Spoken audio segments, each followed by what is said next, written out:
اللہ وکفا وسلام علی عبادہ الذین اصطفیٰ اما بعد فاعوذ باللہ من الشیطان الرجیم بسم اللہ الرحمن الرحیم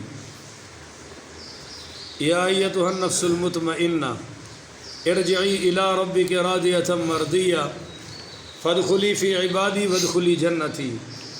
کل میں نے تھوڑی سی بات آپ کے ساتھ آپ کی خدمت میں یہ پیش کی تھی کہ وردوان من اللہ اکبر، سب سے بڑی چیز ہے اللہ کا راضی ہو جانا۔ سبحان اللہ۔ اور تمام انبیاء کی زندگیوں کا مقصد، تبلیغ کا مقصد یہی رہا ہے کہ اللہ کی رضا نصیب ہو جائے۔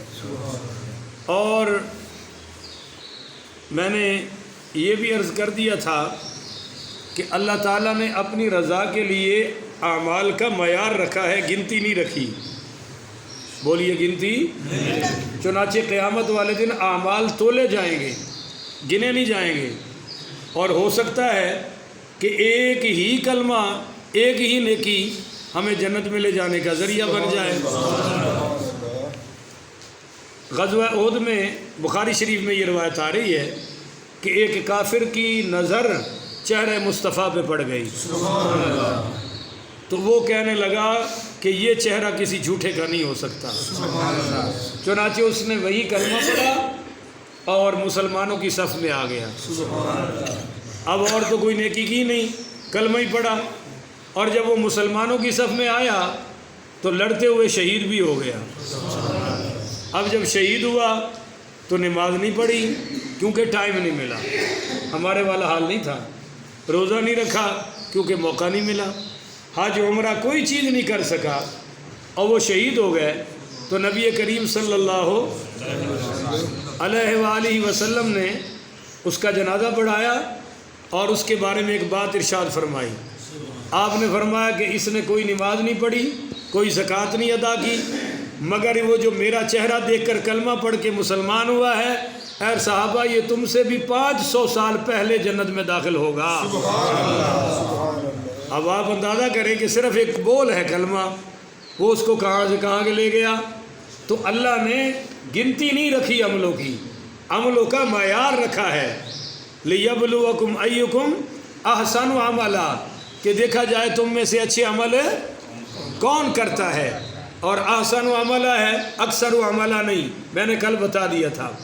ایک حدیث اور آ رہی ہے کہ نبی کریم پڑھیے صلی اللہ علیہ وآلہ وسلم کے سامنے ایک جنازہ لایا گیا، تو آپ نے پوچھا کہ بھئی یہ مرنے والا کون ہے؟ تو صحابہ کہنے لگے جی ہمیں تو نہیں پتہ۔ پھر آپ نے سارے مجمع میں اعلان کر دیا کہ اس مرنے والے کی کسی کو کوئی نیکی یاد ہے؟ اب آپ دیکھیں، ہم لوگوں کی برائیاں ڈھونڈتے پھرتے ہیں، اور ہمارے نبی پاک صلی اللہ علیہ وآلہ وسلم نے اعلان کر دیا کہ مرنے والے کی کسی کو کوئی نیکی یاد ہے؟ نیکی ڈھونڈ رہے ہیں آپ؟ تو ایک صحابی کہنے لگے جی بس اتنی نیکی یاد ہے کہ ہم اللہ کی راہ میں جہاد پر تھے، رات پڑ گئی، اس شخص نے ساری رات مجاہدین کا پہرا دیا ہے، اور کوئی نیکی یاد ہے نہیں۔ بس اس نیکی پر حضور پاک صلی اللہ علیہ وآلہ وسلم نے اس کا جنازہ پڑھایا اور اس کی قبر پر خود مٹی ڈالی، اور مٹی ڈال کے فرمایا ہے مرنے والے یہ سب سمجھ رہے ہیں کہ انک فی اہل النار، کہ تو جہنم میں جائے گا، پر میں اللہ کا سچا نبی اللہ کی طرف سے گواہی دے رہا ہوں کہ وہ ایک رات جو تو نے مجاہدین کے اوپر پہرا دیا، اللہ کی راہ میں گزاری، اللہ نے وہ تیری ایک رات قبول کر کے تیری زندگی کے سارے گناہ معاف کر کے تجھے جنتی بنا دیا ہے، تجھے جنتیوں میں شامل کر دیا ہے۔ تو یاد رکھیے کہ ایک نیکی بھی جنت میں جانے کا ذریعہ بن سکتی ہے۔